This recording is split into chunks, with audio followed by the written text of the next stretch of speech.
સુરતનો પ્રખ્યાત લોચો ખાવાનું મન થાય ત્યારે દર વખતે બહાર જવાની કે લાંબી તૈયારી કરવાની કોઈ જરૂર નથી. Hello everyone, welcome to Mudrika's cook. આજે હું તમારી સાથે શેર કરીશ આપણે ઘરે જ બનાવેલા લોચા પ્રીમિક્સમાંથી માત્ર થોડી જ મિનિટોમાં એકદમ બજાર જેવો સોફ્ટ અને ટેસ્ટી લોચાની રેસીપી.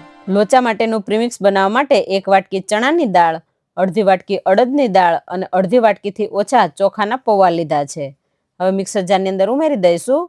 તો ચણાની દાળ, હવે ચણાની દાળ જેટલી લીધી હોય એનાથી અડધી અડદની દાળ અને અડદની દાળ જેટલી લે એનાથી અડધા ચોખાના પૌવા લેવાના છે.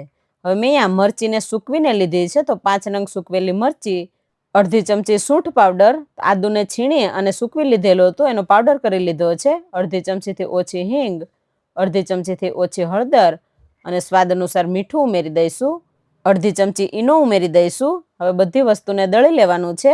તો અહીંયા આ લોટને આપણે થોડો કરકરો રાખવાનો છે, એકદમ ઝીણો કે વધારે પડતો જાડો નથી રાખવાનો. તો અહીંયા સહેજ કરકરું દળાઈ ગયું છે, તો આપણે જોઈ લઈશું. આ રીતનું થોડું કરકરું રાખવાનું છે.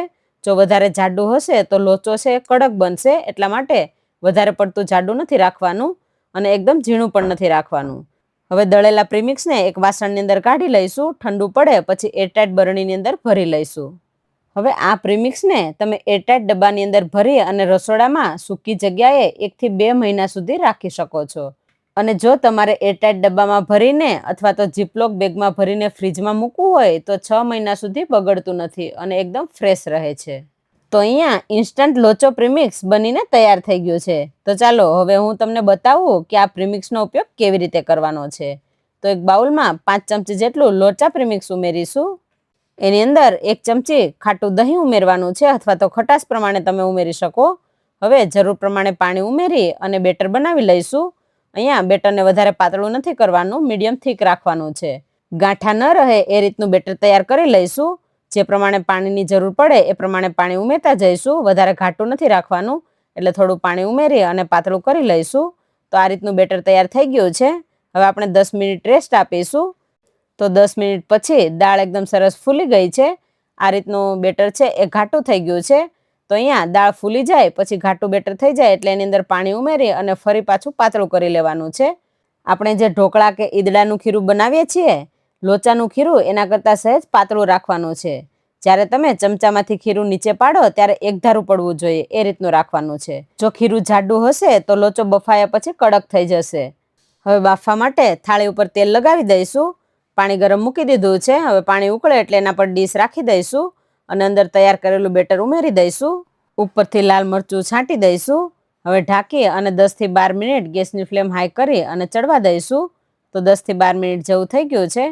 લોચો બફાઈ ગયો છે. હવે ઉપરથી શીંગ તેલ અને લોચાનો મસાલો ઉમેરી દઈશું. હવે આમાં સૌથી ખાસ વસ્તુ ઉમેરીશું, એકદમ ઝીણી સમારેલી ડુંગળી. લોચા સાથે ડુંગળીનો ક્રંચ આવે છે તે ખૂબ જ મસ્ત લાગે છે. અને હવે ઉપરથી નાખીશું આપણે ઢગલાબંધ ઝીણી નાયલોન સેવ. સેવ વગર તો આ લોચો અધૂરો છે, ખરું ને? તો જુઓ મિત્રો, કેવો સરસ કલરફુલ અને ટેસ્ટી આપણો સુરતી લોચો તૈયાર થઈ ગયો છે. જોતાં જ મોંમાં પાણી આવી જાય એવો બન્યો છે. આ લોચા પ્રીમિક્સ જો બનાવીને તૈયાર રાખેલું હોય તો તમને જ્યારે લોચો ખાવાનું મન થાય ત્યારે તમે તરત જ બનાવીને ખાઈ શકો. તમને અમારી આ રેસીપી પસંદ આવી હોય તો વિડીયોને લાઈક શેર કરવાનું ના ભૂલતા અને આવી નવી રેસીપી જોવા માટે અમારી ચેનલને સબસ્ક્રાઇબ કરવાનું ના ભૂલતા. Thank you.